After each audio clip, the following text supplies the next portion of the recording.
So yesterday we were studying on looking into the unseen. நேத்திக்கு நம்ம காணாதவற்றை பற்றி நாம் கற்றுக்கொண்டோம்.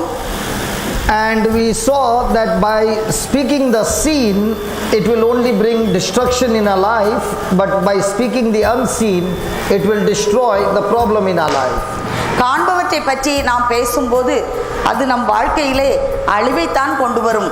ஆனால் காணாதவற்றை பற்றி நாம் கருத்தில் கொண்டு பேசும்போது நாம் காணுகின்ற எல்லா விதமான இன்னல்களையும் துன்பங்களையும் அது அழித்து போட்டுவிடும் என்று நாம் கற்றுக்கொண்டோம். So our spiritual life is going to be on speaking the unseen. நம்முடைய ஆவிக்குரிய வாழ்வு எப்படி இருக்க வேண்டும் என்றால் நாம் காணாதவற்றை பற்றி நாம் பேசுகின்றவர்களாக நாம் இருக்க வேண்டும். Now somebody will say, how do I speak the unseen? இப்படி யாராவது இப்படி கேட்கலாம் நம்மகிட்ட, எப்படி நான் காணாததை பற்றி நான் எப்படி பேச முடியும்? Whenever you are speaking the unseen, you are speaking your faith. எப்போதெல்லாம் காணாதவற்றை பற்றி நாம் பேசுகின்றோமோ அப்போதெல்லாம் நாம் விசுவாசத்தை பேசுகின்றோம். Let's go to Hebrews 11:1. இப்போது நாம் எபிரேயர் 11வது அதிகாரம் 1வது வசனத்தை எடுத்துக்கொள்வோம். Now faith is the evidence of things, now faith is the substance of things hoped for, the evidence of things not seen. நம்பிக்கை என்பது நாம் எதிர்நோக்கி இருப்பவை. எல்லாரும் சேர்ந்து வாசிங்க. நம்பிக்கை என்பது நாம் எதிர்நோக்கி இருப்பவை கிடைக்கும் என்னும் உறுதி, கண்ணுக்கு புலப்படாதவை பற்றிய ஐயமற்ற நிலை. The evidence of things not seen. கண்ணுக்கு புலப்படாதவை பற்றிய ஐயமற்ற நிலை. So when you speak the unseen, you are speaking your faith. நீங்கள் எப்போது காணாதவற்றை நீங்கள் பேசுகின்றீர்களோ அப்போது நீங்கள் விசுவாசத்தை பேசுகின்றீர்கள். So whenever you are speaking your faith, it should be unseen. எப்போதெல்லாம் நீங்கள் விசுவாசத்தை பேசி அது காணப்படாதவையாக இருக்க வேண்டும். Example, உதாரணம், do you believe Jesus is here? ஆண்டவர் இயேசு உங்கள் மத்தியிலே இங்க இருக்கிறாருன்னு சொல்லி நீங்க நம்புறீங்களா? நம்புறீங்களா? So do you also believe Satan is here? சாத்தானும் இங்க இருக்கிறான் அப்படிங்கறத நீங்க நம்புறீங்களா? நம்புறீங்களா? Satan is here. சாத்தானும் இங்க இருக்கிறான். Is Satan here? சாத்தான் இங்க இருக்கிறானா?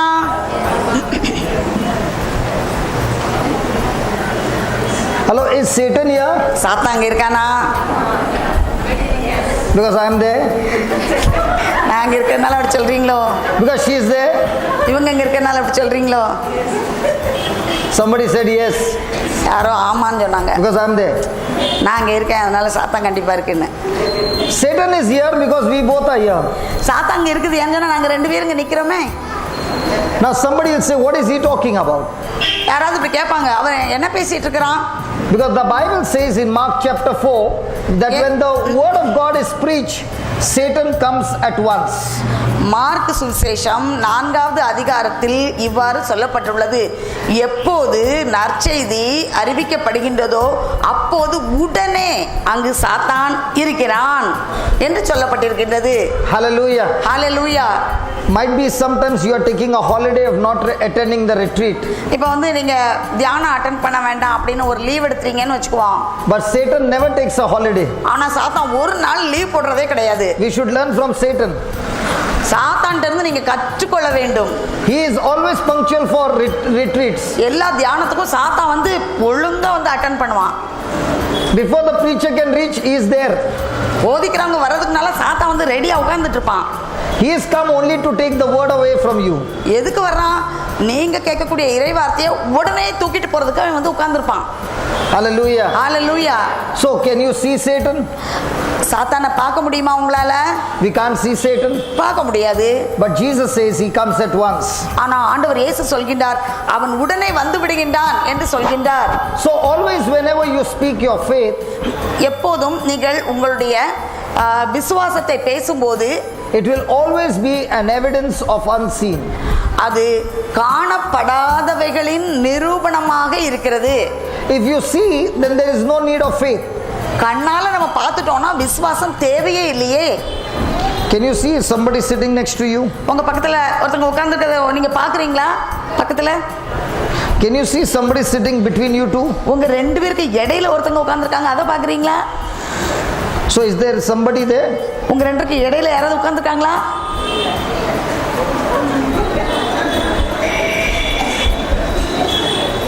எங்க ரெண்டுக்கு இடையில யாராவது உட்கார்ந்திருக்காங்களா? You can see? பார்க்க முடியுமா? You can see? பார்க்க முடியுமா? You can't see? பார்க்க முடியாது. There are angels. God is saying God has put his angels charge over us. ஆண்டவர் தம்முடைய தூதர்களை நம்மை காக்கும்படியாக அவர் கட்டளையிட்டுள்ளார். So angels are all around us. நம்ம சுற்றிலும் வானதூதர்கள் இருக்காங்க. But do you believe that they are there? ஆனா நீங்க நம்புறீங்களா உங்களை சுற்றிலும் வானதூதர்கள் இருக்கிறாங்க அப்படிங்கறத? We don't believe because we can't see them. நம்ம நம்புறது இல்ல, ஏன்னு சொன்னா நம்ம பார்க்கிறது இல்ல. But if you believe in faith, ஆனா விசுவாசத்தில் நீங்கள் நம்பிக்கை கொண்டவர்களாக இருப்பீர்கள் என்றால், you will say I walk without fear. நான் எந்த பயம் இல்லாம நான் போயிட்டே இருக்கிறேன் அப்படி நீங்க சொல்வீங்க. Why? ஏன்? Because even though I can't see the angels, they are walking with me. வானதூதர்களை என் கண்ணால் நான் காண முடியாவிட்டாலும் அவர்கள் என்னை சுற்றிலும் இருக்கின்றார்கள் என்பதை நான் நம்புகின்றேன். So now what are you speaking? இப்போ நீங்க என்னத பேசுறீங்க? Your faith. உங்களுடைய விசுவாசத்தை பேசுகின்றீர்கள். I'll tell you a real testimony. நான் ஒரு உண்மையான ஒரு சாட்சியத்தை உங்களோடு நான் பகிர்ந்து கொள்கிறேன். There was this lady who was driving a car. ஒரு அம்மா இருந்தாங்க, அவங்க காரை டிரைவ் பண்ணி போயிட்டு இருந்தாங்க. And there was another car following her. அப்ப அவங்க பின்னால இன்னொரு கார் தொடர்ந்து அவங்கள துரத்திட்டு வந்துட்டே இருந்தது. After some time she began to see in her rear view that this car is following her. கொஞ்சம் தூரம் போயிட்டே இருக்கும்போது அவங்க இப்படி பார்த்தாங்க, மிரர்ல பார்த்தா இந்த கார் அவங்கள தொடர்ந்து வந்துட்டே இருக்குது. So she began to bypass some roads and try to escape. அதனால அவங்க என்ன பண்ணாங்கன்னா அந்த கார்ல இருந்து தப்பிக்கிறதுக்காக சைடு வழி பைபாஸ் அப்படி எடுத்து அப்படியே அதை விட்டு தப்பிச்சு போயிடணும்னு போயிட்டு இருந்தாங்க. But the lane that she took, the car also took the same lane. அவங்க எந்த சைடுல ஒரு ரோடு எடுத்து போனாங்களோ பாக்குறாங்க பின்னால வந்த காரும் அதே மாதிரி அந்த இதை எடுத்து வந்துட்டு இருக்குது. Not knowing where she was going, she reached the dead end. அவங்க எங்க போறேன்னே தெரியாம அப்படியே காரை ஓட்டி ஓட்டி ஓட்டி கடைசியில் போய் சேர்ந்துட்டாங்க. There was no other way to escape. அதுக்கப்புறம் எங்கேயுமே அவங்க இப்படி தப்பிச்சு போறதுக்கு வழியே இல்ல. So she decided instead of sitting in the car, why not face them? அப்ப அவங்க நினைச்சாங்க இந்த கார்ல இப்படி உட்கார்ந்தது காட்டிலும் ஏன் அவங்கள எதிர்த்து நிக்க கூடாது, அவங்கள ஃபேஸ் பண்ண கூடாது அப்படின்னு நினைச்சாங்க. So she got out of the car. அந்த உடனே காரை திறந்துட்டு வெளியே வந்தாங்க. And she stood there courageously and strongly. அங்க வந்து அப்படி தைரியமா அப்படி நின்னுட்டு இருந்தாங்க. அந்த காரை பார்த்து The car door opened. அந்த கார் கதவை திறந்தாங்க. 3 men walked out of the car. அந்த கார்ல இருந்து 3 பேர் இறங்கி நடந்து வந்தாங்க. They began to walk towards her. அவங்க அந்த அம்மாவை பார்த்து நேரா நடந்து வந்துட்டே இருந்தாங்க. Suddenly they stopped. திடீர்னு அவங்க நடக்கல, நிறுத்திட்டாங்க. They turned. அவங்க திரும்பி பார்த்தாங்க. Got into the car. கார்ல ஓடி போய் ஏறினாங்க. And went off. போயிட்டாங்க டிரைவ் பண்ணி. The lady did not know what happened. அப்ப இந்த அம்மாவுக்கு தெரியல என்ன நடந்துச்சு அப்படின்னு சொல்லி. A few months went by. ஒரு 2-3 மாசம் கழிஞ்சது. She used to go to church regularly. அவங்க ஒழுங்கா கோயிலுக்கு போயிட்டே இருப்பாங்க. And a young man came to her. அப்போ அங்க வந்து ஒரு வாலிப பையன் அங்க வந்தான். And said to her. அப்போ அவங்ககிட்ட சொன்னா, Do you believe about 3 months back there was a car chasing you? அப்போ அவங்ககிட்ட சொன்னா 3 மாசத்துக்கு முன்னால நீங்க டிரைவ் பண்ணி போயிட்டு இருக்கும்போது உங்களை ஒரு கார் துரத்திட்டே வந்தது, அது உங்களுக்கு ஞாபகம் இருக்குதா அப்படி கேட்டான். She said, yes, I remember a car chasing me. ஆமா எனக்கு ஞாபகம் இருக்குது, 3 மாசத்துக்கு முன்னால அப்படி ஒரு கார் என் காருக்கு பின்னால வந்தது நான் இப்போ ஞாபகம் வச்சிருக்கிறேன் அப்படி சொன்னாங்க. But it is a mystery. ஆனா அவங்க சொன்னாங்க அது எனக்கு புரியவே இல்லையே. I don't know who those people were. அவங்க யார் எனக்கு பின்னால வந்தாங்கன்னு சொல்லி எனக்கு தெரியலையே அப்படி சொன்னாங்க. And the young man said, I am one of them. அப்போ அந்த பையன் சொன்னா அதுல வந்ததுல நானும் ஒருத்தனாகும் அப்படி சொன்னான். So this lady looked at him and said, I do not understand. You were chasing so much, and when I stood out, you all were coming towards me to attack me, and all of a sudden you all ran away. I don't understand. அப்ப அவங்க சொன்னாங்க ஆமா அப்படி பின்னாலே வந்தீங்க, நான் காரை நிறுத்திட்டு அப்படி திரும்ப உங்களுக்கு எதிர்த்து இப்படி நின்னேன், அப்ப கதவை திறந்துட்டு இப்படி பக்கத்துல வந்தீங்க, ஆனா என்னை அட்டாக் பண்ணதான் நீங்க வரீங்களோ அப்படின்னு சொல்லி நான் பார்த்துட்டே இருந்தேன், ஆனா நீங்க கார் கதவை திறந்துட்டு எல்லாரும் அப்படி போயிட்டீங்களே, எனக்கு அது புரியவே இல்லையே. So the man said, அப்போ அந்த வாலிபன் சொன்னான், when we began to walk towards you, நாங்க அப்படி உங்களை நோக்கி நான் நடந்து வந்து கொண்டிருக்கும் போது, we don't know from where two men stood beside you. அங்க நாங்க அப்படியே உங்களை பார்த்துட்டு இருக்கோம், உங்க பக்கத்துல 2 பேர் அப்படி நின்னுட்டு இருக்காங்க. They were huge and tall and strong. அவங்க நல்ல பலசாலியா உயரமா அவங்க அப்படி நின்னுட்டு இருக்காங்க உங்க பக்கத்துல. And we don't understand, we were chasing your car, you were all alone. நாங்க எப்படி உங்க கூட வந்தோம்னு சொன்னா நீங்க ஒத்தியில போயிட்டு இருக்கீங்க தனியா, அதனால தான் நாங்க உங்களை துரத்திட்டு வந்தோம். But when you got out of the car, there were 2 men outside of you. ஆனா காரை விட்டு நீங்க இறங்கி இப்படி நிக்கும் போது பார்த்தா உங்க பக்கத்துல 2 பேர் நிக்கிறாங்களே, பெரிய வீரர்கள் போல நிக்கிறாங்களே. When we saw those men appear, all of a sudden we knew you were a witch. அப்போ நாங்க பார்த்தோம், ஐயோ நீங்க ஒரு பயங்கரமான ஒரு ஆளு. You were a witch. சூனியக்காரி. Witch, the one who does all the black magic. சூனியக்காரின்னு சொல்லுவோம்ல, witch அப்படிங்கறத நாங்க புரிஞ்சுக்கிட்டோம் நீங்க இறங்கி நின்னதும். So I wanted this power that you had. அப்ப அவன் சொன்னான், உங்களுக்கு இந்த ஒரு சக்தி உங்களுக்கு இருக்குதுல்ல, அது எனக்கும் வேணும் பாத்துக்கங்கன்னு சொன்னான். So I began to follow you every day from a distance because I was scared of you. அதனால நீங்க போகும்போதெல்லாம் நான் தூரத்துல உங்க பின்னால வருவேன், உங்க கிட்ட வர எனக்கு ரொம்ப பயம். And I began to realize that every day you come to this church. அப்ப வந்து எனக்கு தெரிஞ்சது, உங்க பின்னாலே பின்தொடர்ந்து பார்க்கும்போது தினமும் இந்த கோயிலுக்கு நீங்க வந்துட்டே இருக்கிறீங்க. I began to think this is the place where they train you. அப்போ நான் நினைச்சேன் இந்த இடத்துல உங்களுக்கு ட்ரைனிங் கொடுக்காங்க போல. But when I came inside, they were speaking about a man named Jesus. ஆனா உள்ள வந்து பார்த்தா இங்க உள்ளவங்க இயேசு அப்படின்றவரை பத்தி எல்லாம் பேசிட்டு இருக்காங்க. 3 months I've been coming to this church. 3 மாசமா நானும் இந்த கோயிலுக்கு உங்க பின்னால வந்துட்டு தான் இருக்கேன். And I've given my life to Jesus, and that's why I've come to tell you that I was that person. நான் என்னுடைய வாழ்க்கையை ஆண்டவருக்கு நான் ஒப்பு கொடுத்துருக்கிறேன், ஆண்டவர் இயேசுவுக்கு, அதை பற்றி சொல்லுறதுக்கு தான் நான் உங்கள்கிட்ட இன்னைக்கு வந்தேன். The woman remembered and she began to cry. அப்போ அந்த அம்மா அந்த நிகழ்ச்சியை நினைச்சு அவங்க அழ ஆரம்பிச்சாங்க. And she said, when I was driving, I was continuously saying Psalm 91, Lord, you have put your angels charge over me. அப்போ அவங்க சொன்னாங்க, நான் அப்படி கார் ஓட்டிட்டு போயிட்டே இருக்கும்போது நான் எப்பவும் திருப்பாடல் 91 நான் சொல்லிட்டே இருப்பேன், ஆண்டவரே என்னை காக்கும்படி உம் தூதருக்கு நீர் என்னை குறித்து கட்டளையிட்டுள்ளீர், அப்படி சொல்லிட்டே இருப்பேன். I was speaking God's word. அப்போ நான் கடவுளுடைய வார்த்தையை நான் பேசிட்டே இருப்பேன். But I could not see the angels. ஆனா என் கண்ணால எனக்கு வானதூதர்களை எனக்கு பார்க்க முடியாது. But there was a power within me saying, get out of the car and face them. ஆனா எனக்கு உள்ள ஒரு வல்லமை, ஒரு சக்தி இருந்து சொல்லுச்சு, நீ கார் கதவை திற, நீ இறங்கி நேரா அவங்கள பார்த்து எதிர்த்து நில்லு, அப்படி என்னை பார்த்து சொல்லுச்சு. I did not see the 2 angels standing on the left and right. ஆனா எனக்கு வலது பக்கமும் இடது பக்கமும் 2 வானதூதர்கள் நிக்கிறத நான் பார்க்கவே இல்ல. But when you all were approaching, I was still saying, God has put his angels charge over me. ஆனா நீங்க அப்படி என்னை நோக்கி துரத்துறதுக்கு என்னை தாக்குறதுக்கு வரும்போது ஆண்டவர் அவருடைய தூதர்களை என்னை காக்கும்படியாக எனது வலப்புறமும் இடப்புறமும் அவர் வைத்திருந்தார். What was this woman doing? இந்த அம்மா என்ன பண்ணிட்டு இருந்தாங்க? Speaking the unseen. காணாதவற்றை அவர்கள் பேசிக்கொண்டே இருந்தார்கள். And the unseen manifested. அந்த காணாதவை கண்ணுக்கு தெரியும்படியான வெளிப்பாடுகளாக அது வெளிப்பட்டது. அவருடைய வாழ்க்கையை அது காப்பாற்றியது. Let's say at that time she would have moved with fear. நம்ம இப்ப அப்படி சொல்லலாம், அந்த டைம்ல அவங்க ரொம்ப பயந்து நடுங்கிட்டு இருந்தாங்கன்னு வச்சுக்குவோம். She would have been attacked. அவங்கள கண்டிப்பா அவங்க தாக்கியிருப்பாங்க. So in our life there is going to be pressure. நம்முடைய வாழ்க்கையிலும் நமக்கு அதிகமான அமுக்கங்களும் அழுத்தங்களும் நமக்கு ஏற்படும். There is going to be negative feelings coming into your mind, different kinds of thoughts coming into your mind. நம்முடைய வாழ்க்கையில் நமக்கு எதிர்மறையான காரியங்களும் எதிர்மறையான சிந்தனைகளும் அவ்வப்போது நம்முடைய சிந்தனைகளை தாக்குகின்றது.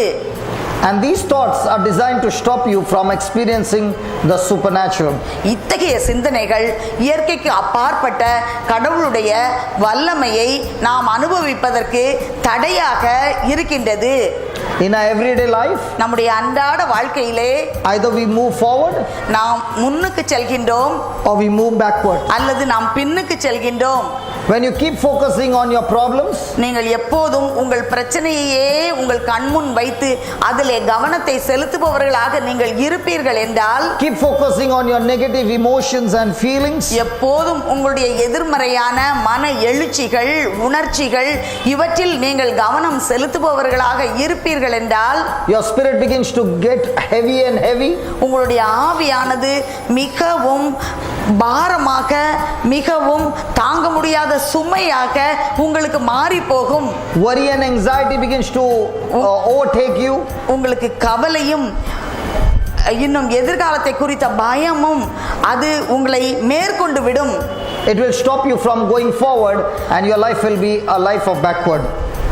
முன்னால் செல்வதற்கு பதிலாக உங்கள் வாழ்க்கையை அது பின்னோக்கி செல்வதாக, உங்கள் வாழ்க்கையானது வெற்றி வாழ்க்கையாக இருக்க முடியாதபடி அது தடை செய்துவிடும். And that is why you will always find depression putting pressure on the outside on your heart. அதனால தான் நீங்க இப்படி பார்க்குறீங்க, உங்க இதயத்தை வெளியிலிருந்து மனச்சோர்வு என்ற அந்த சக்தியானது உங்களை தாக்குவதை நீங்கள் பார்க்கின்றீர்கள். They will be only thoughts. அவை எல்லாம் சிந்தனைகள் தான். Penetrating your mind. அவை உங்களுடைய எண்ணத்திற்குள் அவை துளைத்து கொண்டு உள்ளே சென்றுவிடும். Stopping you from believing God's word. இறை வார்த்தையை நம்புவதை அத்தகைய சிந்தனைகள் தடை செய்துவிடும். And when you take this stress, நீங்கள் இத்தகைய அமுக்கங்களை உங்கள் வாழ்க்கையில் நீங்கள் எடுத்துக்கொள்பவர்களாக இருந்தால், when you keep yourself under that pressure, நீங்கள் உங்களையே அந்த அமுக்கங்களுக்கு அடியில் வைத்துக் கொள்பவராக நீங்கள் இருந்தால், it will lead you into a life of defeat. உங்கள் வாழ்க்கை ஒரு தோல்வி வாழ்க்கையாக மாறுவதற்கு அது உங்களை அழைத்து செல்லும். The solution for this depression இந்த மனச்சோர்வுக்கான தீர்வு என்னவென்றால், is to change your thinking. உங்களுடைய சிந்தனையை நீங்கள் மாற்ற வேண்டும். When you change your thinking, உங்கள் சிந்தனையை நீங்கள் மாற்றும் போது it will change how you feel. நீங்கள் எவ்வாறு உணர்ச்சிகளை நீங்கள் வைத்திருக்கின்றீர்களோ அந்த உணர்ச்சிகளை அது மாற்றிவிடும். And the word of God has the power to change your thinking. இந்த இறை வார்த்தையானது உங்கள் சிந்தனைகளை மாற்றுவதற்கான சக்தியை கொண்டிருக்கின்றது. Praise God. Praise God. Hallelujah. Hallelujah. And that's why every day in our daily life, அதனால்தான் நம்முடைய அன்றாட வாழ்க்கையிலே Satan puts pressure on our thinking. சாத்தான் நம்முடைய சிந்தனைகளுக்குள் அமுக்கங்களை அவன் கொண்டு வருகின்றான். If he can make you think on the things that you see, நீங்கள் எப்போதும் கண்ணால் காணக்கூடிய காரியங்களில் உங்கள் சிந்தனையை நீங்கள் பதித்து வைத்திருந்தால், if he can make you think on what your loved ones have said to you, all the negative words, உங்களுடைய உறவினர்கள், நேசிக்கின்றவர்கள் உங்களை பற்றி எதிர்மறையான வார்த்தைகளை கூறியிருப்பதை நீங்கள் சிந்தித்து கொண்டே இருப்பவர்களாக இருந்தால், if he can make you think on your problems and situations and trials and circumstances, உங்களுடைய வாழ்க்கையின் பிரச்சனைகளையும் வேதனைகளையும் சூழ்நிலைகளையும் அதை பற்றியே நீங்கள் சிந்திக்க வேண்டும் என்று சாத்தான் உங்களை அதிலே அமிழ்த்து கொண்டிருப்பவனாக இருந்தால், he will defeat you all the time. எல்லா நேரங்களிலும் அவன் உங்களை தோற்று போகச் செய்வான். Hallelujah. Hallelujah. Hallelujah. Hallelujah. Hallelujah. Thank you, Jesus. நன்றி இயேசுவே. Thank you, Jesus. நன்றி இயேசுவே. Because in the evening we will see a different, we will see something else that the Lord will do today. இன்னைக்கு சாயங்காலம் நம்ம ஒரு பெரிய மாற்றத்தை நாம் காண போகின்றோம். எனவே அவர்களை நாம் இப்போது Praise God. Praise God. Hallelujah. Hallelujah. Let us see how we can win. நாம் இப்போது எவ்வாறு வெற்றி பெறுவது என்பதை பற்றி நாம் கற்றுக்கொள்வோம். Let us see how we can win. நாம் இப்போது எப்படி நாம் வெற்றி பெறுவோம் என்பதை நாம் கற்றுக்கொள்வோம். By taking Jesus' example. ஆண்டவர் இயேசுவுடைய வாழ்க்கையை எடுத்துக்கொண்டு நாம் அதை கற்றுக்கொள்வோம். Open to Hebrews chapter 4. எபிரேயர் 4வது அதிகாரத்தை நாம் எடுத்துக்கொள்வோம். Hebrews chapter 4. எபிரேயர் 4 verse number 15. 15வது வசனத்தை எடுத்துக்கொள்வோம். எபிரேயர் 4:15. For we have not an high priest which cannot be touched with the feelings of our infirmity, but was in all points tempted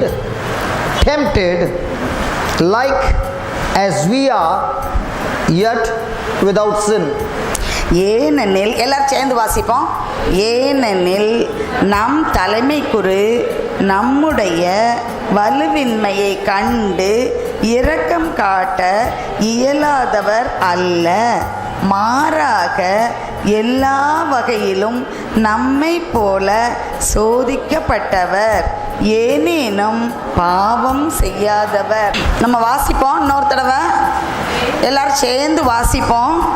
ஏனெனில் நம் தலைமை குரு நம்முடைய வலுவின்மையை கண்டு இரக்கம் காட்ட இயலாதவர் அல்ல, மாறாக எல்லா வகையிலும் நம்மை போல சோதிக்கப்பட்டவர், ஏனேனும் பாவம் செய்யாதவர். So Jesus was tempted like each one of us. நம்ம ஒவ்வொருத்தர மாதிரியும் ஆண்டவர் இயேசு சோதிக்கப்பட்டவர். Jesus was tempted in every area of his life. ஆண்டவர் இயேசு அவருடைய வாழ்க்கையில் எல்லா நிலைகளிலும் சோதனையை அனுபவித்தவர். The word temptation means pressure applied to your thinking. சோதனை என்று கூறும்போது அது நம்முடைய சிந்தனைகளுக்கு கொடுக்கக்கூடிய அமுக்கம் ஆகும், அழுத்தம் ஆகும். That's why he says he was in all points tempted like as we were. அதனால்தான் நம்மை போல எல்லா வகையிலும் அவர் சோதிக்கப்பட்டவர் என்று கொடுக்கப்பட்டுள்ளது. So what is temptation? அதனால சோதனை என்றால் என்ன? Temptation is a pressure applied to your thinking to think negative. நம்முடைய சிந்தனைகளுக்கு நாம் கொடுக்கக்கூடிய அழுத்தங்கள், அதாவது எதிர்மறையான அழுத்தங்கள், எதிர்மறையான காரியங்களை குறித்த அழுத்தங்கள். So Jesus was tempted in all points like we are, but yet he did not give in to those temptations. He did not walk in sin. ஆண்டவர் இயேசு நாம் எவ்வாறு சோதனைக்கு உட்படுகின்றோமோ அதுபோல எல்லா வகையிலும் அவர் சோதிக்கப்பட்டவராக இருந்தார். ஆனால் அவர் பாவம் செய்யாதவராக, அந்த சோதனைக்குள் அவர் விழுந்து விடாதவராக அவர் வாழ்ந்தார். Let us take an incident where Jesus nearly failed. நம்ம ஒரு சூழலை எடுத்துக்கொள்வோம். அதில் அப்படி தோல்விக்குள்ளாக கடந்து போகக்கூடிய ஒரு நிலையிலே ஆண்டவர் இயேசு இருந்த அந்த சூழலை எடுத்துக்கொள்வோம். And how Jesus had to fight the battle. எவ்வாறு அந்த போராட்டத்தை ஆண்டவர் இயேசு போராட வேண்டி இருந்தது. Mark chapter 14. மார்க் சுவிசேஷம் 14வது அதிகாரம். மார்க் சுவிசேஷம் 14வது அதிகாரம். Now most of the time we say Jesus is the Son of God, so he did not go through the battle that I go through. நம்ம நிறைய நேரம் சொல்றோம், ஆண்டவர் இயேசுக்கு என்ன, அவர் கடவுளோட மகனாகும், அதனால நம்ம மாதிரி அவர் இப்படி ரொம்ப கஷ்டங்களெல்லாம் அவர் ஒன்றும் அனுபவிக்கல, நம்ம மாதிரி அவர் ஒன்றும் சோதனைகளை அவர் அனுபவிக்கல, அப்படி நம்ம சொல்லுவோம். He is God. அவர் கடவுள். I am a human being. அவர் ஒரு மனித பிறவியா இருந்தாலும் அவர் கடவுளாகும், ஆனா நான் ஒரு சாதாரண மனுஷன் தானே. The Bible doesn't say that when Jesus was on this planet earth he was God. ஆனா பைபிள் அப்படி சொல்லவே இல்லை. ஆண்டவர் இயேசு இந்த உலகத்துல நடந்து திரிந்த போது, வாழ்ந்த போது அவர் கடவுள் என்று சொல்லவில்லை. He was man just like you and me. உங்கள மாதிரியும் என்ன மாதிரியும் அவர் சாதாரண மனிதன் தான். Now let's see what Jesus went through. ஆண்டவர் இயேசு எத்தகைய சோதனைக்குள்ளாக அவர் எதிர்கொண்டார் என்று நாம் பார்ப்போம். Mark 14 verse 32. மார்க் சுவிசேஷம் 14வது அதிகாரம் 32வது வசனத்தை எல்லாரும் எடுத்துக்குவோம். Now this is the pressure before the crucifixion. இது ஆண்டவர் இயேசு சிலுவையிலே அறையப்படும் முன்னாலே அவருக்கு ஏற்பட்ட ஒரு அழுத்தம். Satan is putting pressure on Jesus. சாத்தான் ஆண்டவர் இயேசுவுக்கு அழுத்தத்தை கொடுக்கின்றான். To turn away from the cross. இந்த சிலுவை மரணத்தை தவிர்க்கும்படியான அழுத்தத்தை அவன் கொடுக்கின்றான். And let's see what Jesus did. ஆண்டவர் இயேசு என்ன செய்தார் என்று நாம் பார்ப்போம். Then they came to a place which was named Gethsemane, எல்லாரும் வாசிங்க. பின்னர் இயேசுவும் சீடர்களும் கெத்சமனி என்னும் பெயர் கொண்ட ஓர் இடத்திற்கு வந்தார்கள். And he said to his disciples, sit you here while I shall pray. வாசிப்போம். அங்கே அவர் தம் சீடரிடம், நான் இறைவனிடம் வேண்டும் வரை நீங்கள் இங்கே அமர்ந்திருங்கள் என்று கூறி, And he took with him Peter and James and John, பேதுரு, யாக்கோபு, யோவான் ஆகியோரை தம்முடன் கூட்டிச் சென்றார். and he began to be sore amazed and to be very heavy.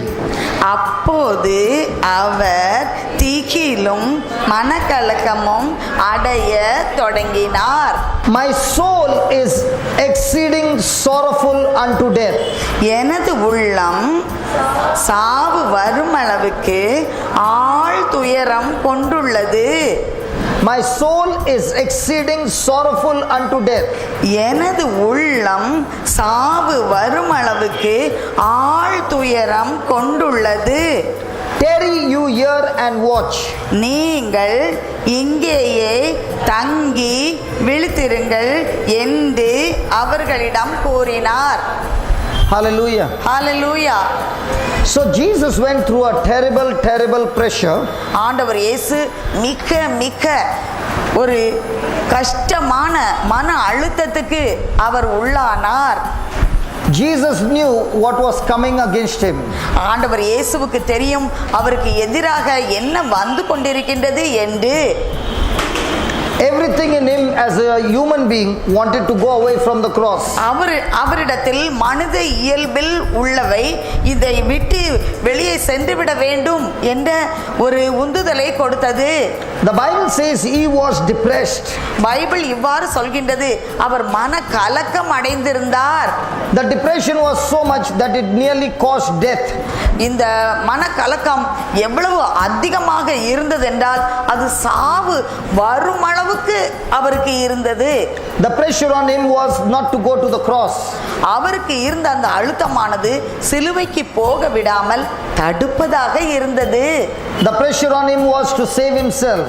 அவருக்கு இருந்த அழுத்தமானது அவரை காப்பாற்றிக் கொள்ளும் அளவிற்கு இருந்தது. The pressure was for him to get out of the garden of Gethsemane. இந்த கெத்செமனி தோட்டத்திற்கு வெளியே சென்று விடக்கூடிய அளவுக்கு அவருக்கு அழுத்தம் இருந்தது. But he fought that battle by prayer.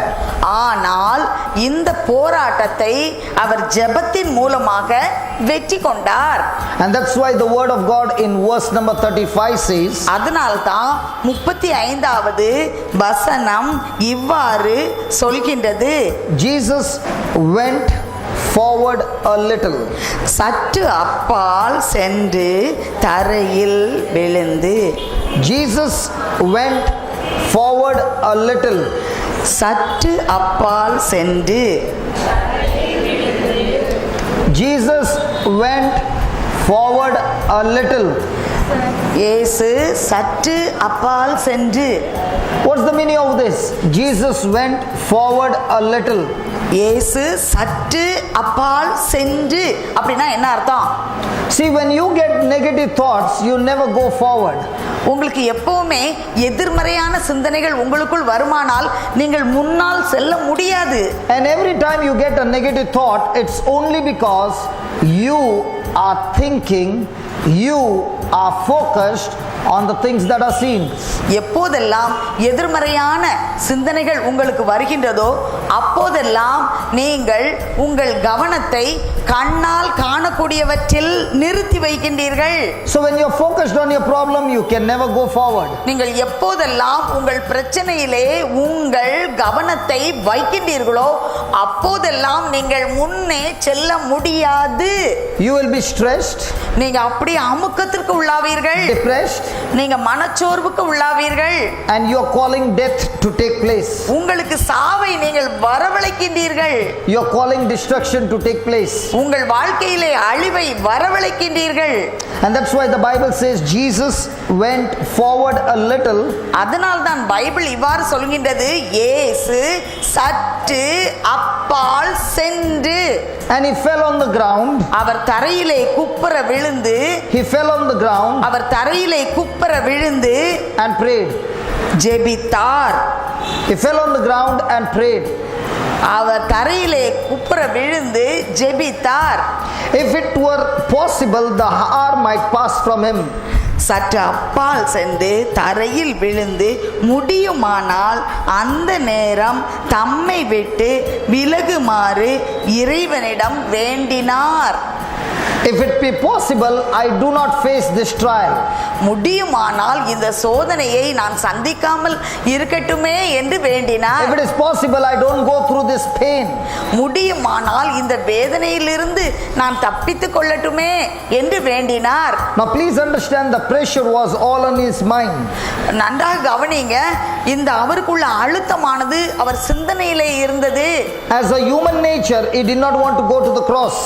ஒரு மனித இயல்பின்படி அந்த சிலுவை மரணத்திற்கு அவர் போக வேண்டாம் என்று அவர் விரும்பினார்.